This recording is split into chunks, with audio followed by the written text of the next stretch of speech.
खानेपानी मन्त्री प्रदीप यादवको निर्देशनमा अहिले पर्साका विभिन्न बस्तीमा पाइपलाइन मार्फत घर घरमा पानी पुर्याउने अभियान शुरू भएको छ।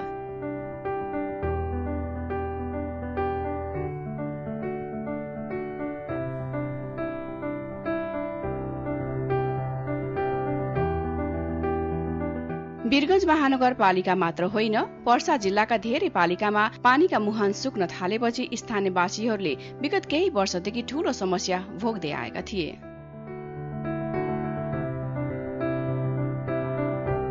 तर अब यो समस्या समाधान हुँदैछ। मन्त्री यादवले खानेपानीको संकट समाधानका लागि पानीको मुहान सुकेका ठाउँहरू पहिचान गरी डिप बोरिङ गर्न सुरु गरेका छन्। अब 100 भन्दा बढी स्थानमा डिप बोरिङ धारा र 2000 लिटरको ट्याङ्की मार्फत घर घरमा पानी पुग्ने व्यवस्था मिलाइएको छ।